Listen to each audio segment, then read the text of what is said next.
Hello, listeners. This is Kat, and welcome back to Put Your Hands Up Podfics.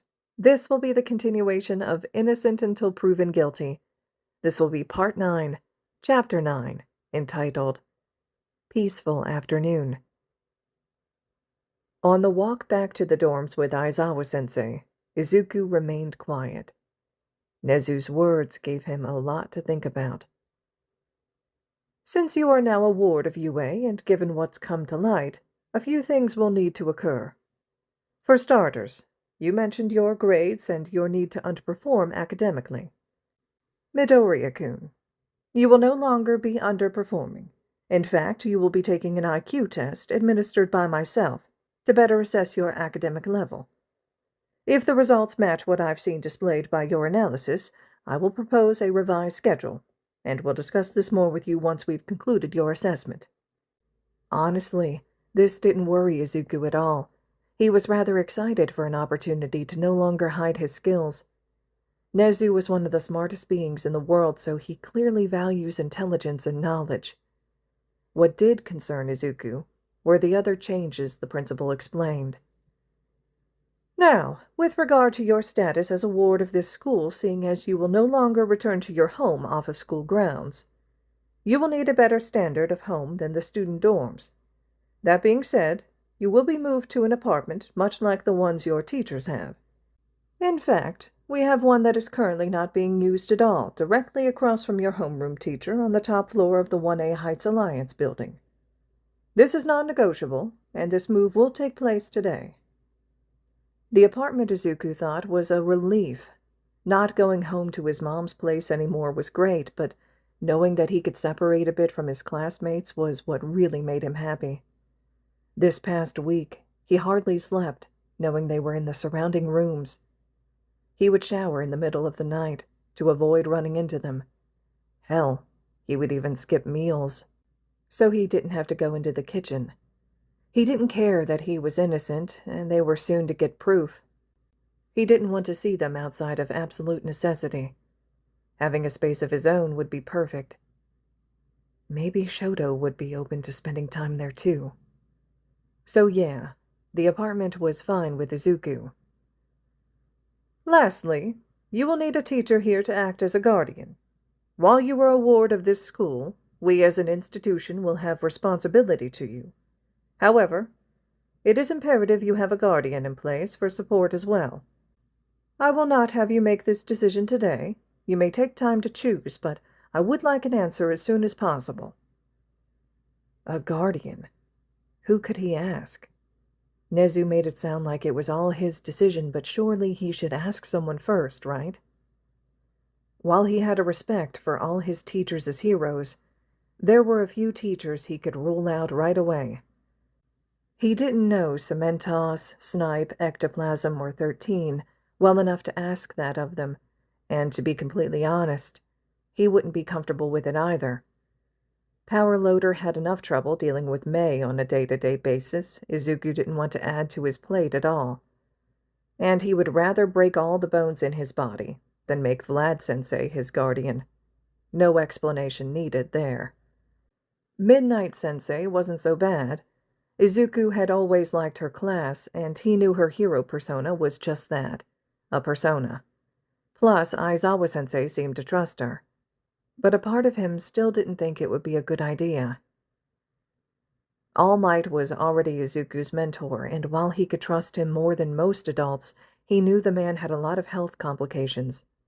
He didn't want to burden him with something like this. It wouldn't be fair to him. His health was more important. Present Mike, or Yamada-sensei as he insisted they call him, was always extremely kind to Izuku.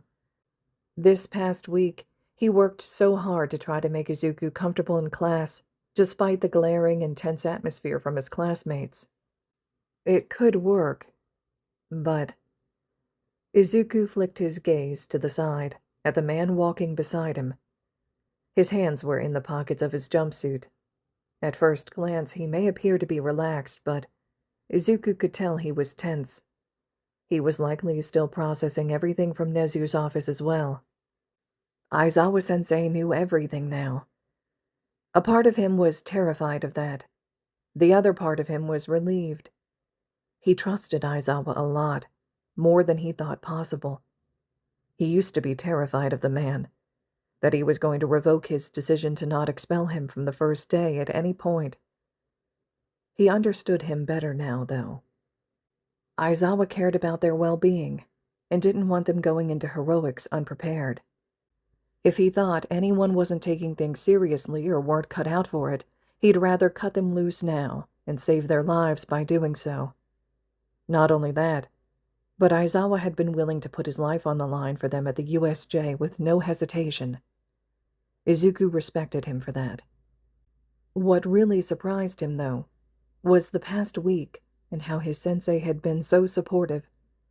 He'd taken the time to talk to Izuku, reassure him that he was there, and even going so far as to offer physical comfort as well. He could remember the sheer panic swelling through him in Nezu's office that seemed to fade as his teacher wrapped his arms around him and spoke soothing words. It was the most direct comfort he'd received from an adult, outside of occasional hugs and words of encouragement from All Might, in a long time. While I was unable to voice anything on the matter of One for All, now that your teacher is aware, we are free to discuss it, and Aizawa is now a resource at your disposal. Aizawa-sensei would be able to help him now. He's not alone. Maybe he should ask. No.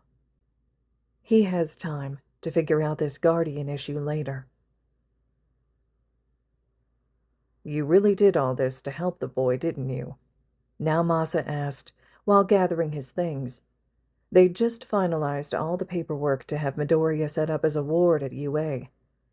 Nezu remained quiet for a moment, before answering. Yes, Detective. I had recognized the same red flags Aizawa had seen in Midoriya. Knowing the number of secrets the child held, the best way to get him to reveal them would be in a way where he would be unable to blame himself. He said seriously. How do you think Yagi will feel about all this being revealed? Naomasa questioned nervously. He knows how big of a secret One for All is, and it was just told to another person without the man's knowledge. Well now, contrary to the way Midoriya views it, One for All is his quirk now. If Yagi has concerns with Aizawa knowing, he can come to me. Yagi cares about the boy, so he may surprise even you, Detective. After all, you saw the way Aizawa comforted the child just now. I believe this is exactly what Midoriya needs. The walk back to the dorms had been quiet, but Shouta felt it was something both he and Midoriya needed. Today was a lot, and it wasn't even the end of the school day yet. Hisashi had covered his morning classes. By now, Yagi should be covering the rest. That meant his husband would be upstairs. In fact, we have one that is currently not being used at all, directly across from your homeroom teacher, on the top floor of the 1A Heights Alliance building. It was a well-protected secret that he and Hisashi were married. They hadn't intended for the kids to know, but with Midoriya moving in across the hall, they didn't have much choice here. Might as well rip off the Band-Aid. He shot a quick text to warn Hisashi, stopping inside the common room. He then turned to the kid. I know this has been a difficult day for you already, and I can't begin to imagine what you're feeling right now. But I don't think it's a good idea to leave you on your own. Shouta held up a hand when it looked like the boy was about to protest. I won't badger you with questions. That won't do any good. Come along. Mike is making lunch upstairs.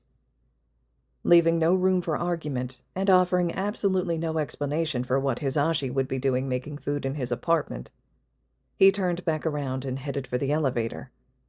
After a moment, he heard faint footsteps behind him. A short elevator ride later, and they were standing outside of the apartment. Shouta figures now would be a good time to explain his and Hisashi's relationship to the kid. Sensei, how long have you and Yamada-sensei been married? What the fuck? Thankfully, Shouta hadn't been drinking anything because he sure as hell would have spit it out. Glancing over, Shouta saw the kid's head was tilted innocently, He might have bought the innocent act if he didn't see the knowing glint in Midoriya's eyes. He narrowed his own eyes at the boy. "What makes you say that, problem child?" he questioned, keeping his tone nonchalant. The kid had the audacity to shrug. "Oh, well, I thought it was pretty obvious, Sensei. You both wear chains around your necks that match. While I can't verify for certain that they're rings, you both have a tendency to grasp at them throughout the day, indicating a sentimental value. I will say you were much more subtle about it than Yamada-sensei. Also, whenever the other is around, your demeanor changes. Not by much, but you do soften a bit when looking at one another. I could be wrong about the marriage, but I am nearly certain you're at least in a relationship," the boy explains. His voice is measured and casual, as though he didn't just shock the hell out of Shouta. They weren't that obvious, were they? No student had figured it out before. He must have taken too long to respond. Midoriya starts to panic a bit, seeming to realize what all he had said. "I'm sorry, Sensei. That was inappropriate of me to ask." He apologizes, waving his hands a bit. Shouta sighs. "No, it's fine, kid. Really. Just took me by surprise is all. We're usually pretty good at hiding it. It's rare anyone figures us out. How many of the Hellions know about this?" "Please not Ashido or Kaminari. That's all I ask." "Oh, no, Sensei. Shouta is the only one I've talked to about this. We made a bet on it since he thinks you're secretly married to Midnight, Sensei. The rest of the class has no idea," Midoriya explains. "Well, that's a relief." "Wait. He thinks what?" Shouta demanded, eyes wide. Problem child just laughs. "He has a theory that you're married to or dating Midnight, Sensei, and also that Shinso is your son," he tells him. "That is the most absurd thing I've ever heard in my life," Shouta grumbles. "Shinso is a good kid and all, but Namuri? Absolutely not." "Props to you, though, for figuring it out, kid. That makes this much easier." "Makes what easier?" "Well, seeing as you'll be living right across the hall from us, it would be a bit tough to keep it a secret from you. We were going to tell you anyway," Aizawa explained. "Oh, that makes sense. Don't worry, Sensei, I can keep it a secret. I won't tell Shouta if you don't want me to," Midoriya assures. Shouta considers this. Todoroki can know, he decides, offering no explanation. Midoriya startles. "Are you sure, Sensei?" "I doubt you'd like the idea of keeping secrets from him of all people," Shouta says, smirking. The kid tilts his head in confusion. "Ironic, you can figure out my love life and can't see your own," he mumbles quietly. "What was that, Sensei?" "Nothing." Shouta just unlocks the door to the apartment and leads them inside. Aizawa and Yamada-sensei's apartment is not what Izuku had been expecting. It was so welcoming and cozy? The smell of food might be contributing to that. The first room he sees is the living room, which has one of the most comfortable-looking couches Izuku had ever seen, and it's covered in blankets. There are a few bookshelves and end tables that have photographs on them, as well as some hanging on the walls. He doesn't examine them too closely, not wanting to invade their privacy too much. Following Aizawa, they move further into the apartment, towards the kitchen. Upon entering, Izuku sees Yamada-sensei at the stove humming, and dancing a bit as he cooks. It makes him smile a bit, remembering how much he loves to do the same when he cooks as well. After a moment, Yamada-sensei startles as he looks over and sees them both standing there. He yelps, and Izuku goes to cover his ears.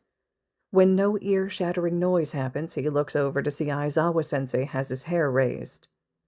Ah, this must happen a lot. "Sho, you scared the heck out of me." "You knew we were coming. I texted you." Aizawa shot back, rolling his eyes, although Izuku could tell there was fondness to it. "I know, but still." Yamada turned to Izuku then, smiling warmly. "Good to see you, little listener. English wasn't the same without you today. Have a seat, lunch is almost ready." He gestured to the kitchen table, which had 3 places set. He hesitated for only a moment before he felt a hand fall comfortingly on his shoulder. Looking up, he saw Aizawa smiling slightly at him as he nudged him forward. It was kind of surreal being in his teacher's apartment like this. After everything this morning, Izuku was planning to spend the afternoon hiding in his room under some blankets and sulking. Seeing Yamada-sensei dancing still as he finished up lunch, talking with Aizawa, he felt all the stress from this morning wash away. As they ate, Izuku stayed pretty quiet, choosing to observe his teachers as they talked. The two bantered back and forth a lot in playful ways.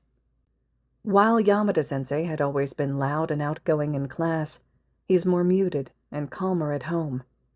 As for Aizawa-sensei, he's much more expressive than usual. He's not loud by any means, but Izuku can read his emotions a lot easier, from the looks he gives to his way of speaking.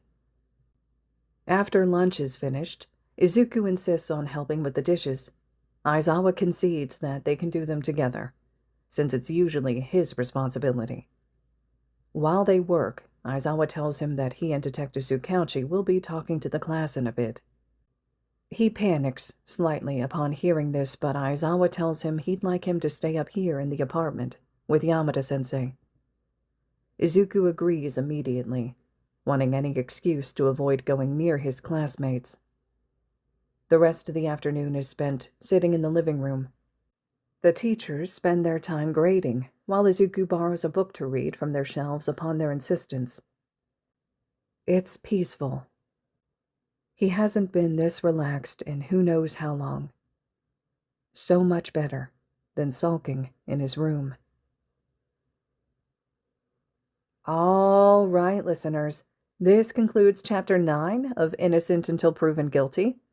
Chapter 10 will be up next. I would love to hear the thoughts and reactions everyone is having to this so far, so please let me know what you're thinking of this chapter, which really just encompasses Izuku and Aizawa trailing away from Nezu's office, right? And some snippets of what took place in the conversation that Nezu had with them following the interrogation itself, right? This idea of Izuku getting a new place to stay within Heights Alliance, that's upstairs with Aizawa-sensei, the need for him to pick a new guardian, right, as Izuku weighs out some of those choices, and Aizawa revealing to Izuku that he's going to be working with Tsukauchi to inform the class, right, and talk to them, so a conversation is upcoming around this corner as well.